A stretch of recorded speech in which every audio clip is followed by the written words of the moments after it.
I have taken LSD, at least I'm pretty sure it was 3 times in my life. All bought from the same person, and probably all the same type, however all 3 experiences were remarkably different. I suspect the acid was homemade because the hits were not perfectly square, and one had an apparently penciled checkmark on it for some reason. The first time I took it was with a, now former, friend, let's call him Mike. We had planned a camping trip for the occasion, so he got his quad out and we rode up over the slate dumps, and on a hill where an older friend lived. Let's call him Frank. Frank had a sloped yard with quad trails running up into the woods, so we rode up a bit on the top of a hill and set up camp. Around 9 o'clock or so we decided to take the hit. We only had 1 hit, so we had to cut it in half. We had no way of doing this, so we walked down to Frank's house. We cut it in half with nail clippers and dropped the hits. We then walked to the edge of town and sat on a pile of cardboard for about an hour. Nothing happened. We went back to Frank's and another acquaintance stopped by. Let's call him Jeff.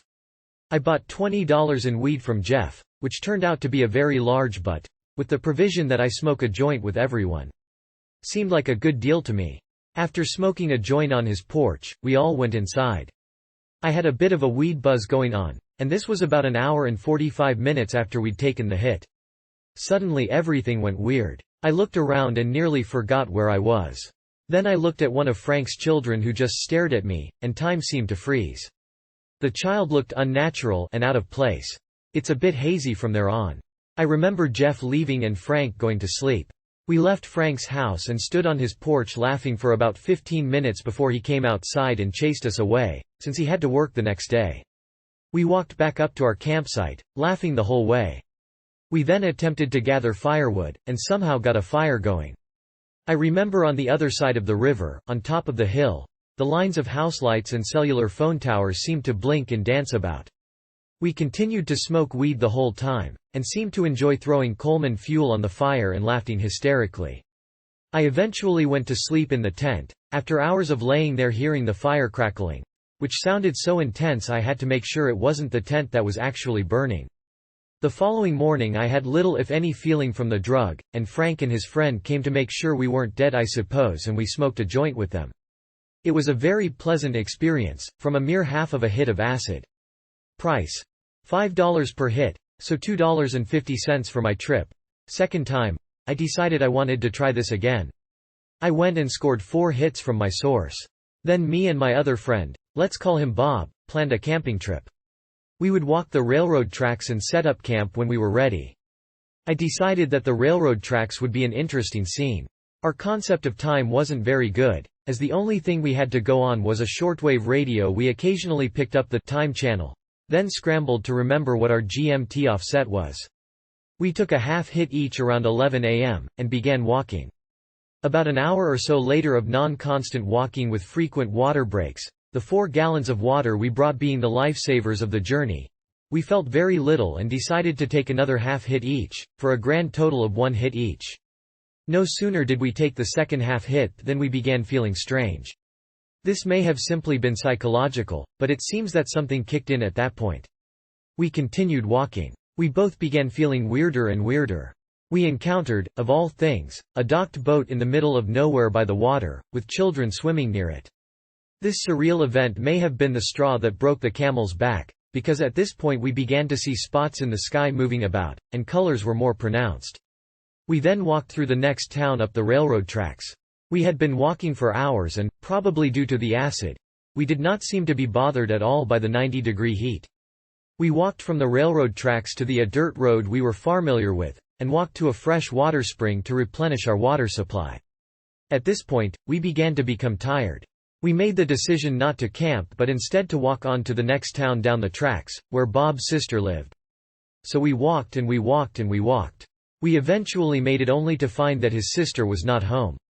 Luckily, after about 5 minutes of walking towards his even farther away cousin's house, his brother-in-law drove past and we finally got rides home. Once home I took a shower, and Mike, same one from the last story, stopped by with his friend, let's call him Al, the acid supplier, and we smoked a bit of weed. By this time my trip had subsided. This was, it would seem, a mild trip. I experienced obvious changes in perception, but very little visuals, buoyancy, or giddiness from the previous half dosage. Mike tells me that it was because I took it in the daytime instead of at night, but I find that hard to believe. Third time. The remaining 2 hits me and Bob had planned to take at his cousin's house, an old farmhouse, that he often house-sitted for. Instead, around 10 p.m. one night I had the spontaneous urge to take the hit, so I called him up. We went to his room, which is very Tripoli decorated. Is Tripoli a word? Complete with Christmas lights, blacklight shit everywhere, and Playboy centerfolds and beer posters galore. We took 1 hit each, turned on the Christmas lights and listened to Pink Floyd's The Wall, a classic of course. After around 45 minutes my arms went numb. I told this to him and he thought nothing of it. After about 15 or 20 more minutes of Floyd we both had some serious effects. I was really starting to freak out from my claustrophobia being severely intensified in the small room. At one point I looked at him and said, "We gotta get out of here." He had a panicked look on his face and shook his head. We just couldn't take the scenery. The walk downstairs was a real challenge. I had difficulty balancing and even walking slowly down the stairs felt like a ride at an amusement park. And the icing on the cake, his mother was downstairs, and we had to sneak by her. He explained that we were going for a walk. We decided to hit the town, as boring as it is.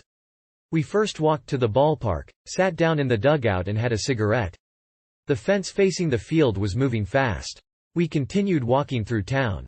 At one point, walking past a church, I actually had no idea where I was, nor did I care. For a brief moment, I was completely null and void. I had no sense of where I was, what I was doing, and yet it didn't worry me. I just kept walking. We ended up at the locks and dam. We sat by the foggy river for a while and walked back to Bob's house.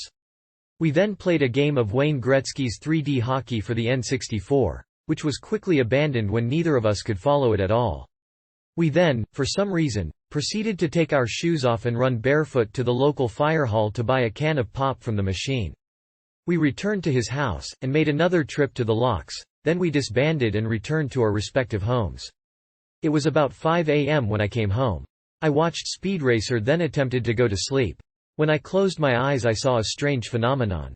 I saw a ball of light that would expand into a thick vertical bar, move around, then disappear briefly. I eventually fell asleep and had no effect when I woke up, at about 3 p.m. Overall this was my best experience with LSD. In conclusion, my trips were somewhat mild in comparison to some of the stories I have read. My experiences with LSD have been calm, pleasing, and all occurred during good mindsets. I read all about set and setting, etc. before I took the drug. If you asked me if I'd ever do it again, I wouldn't have an answer. It depends on where I am at the time and such. If you asked me if I'd recommend LSD to you, I would have no answer for that either. I can only say that it's quite a ride, nothing like that of marijuana. From what I hear it can be even more intense depending on dosage and quality. In any case, that's my story.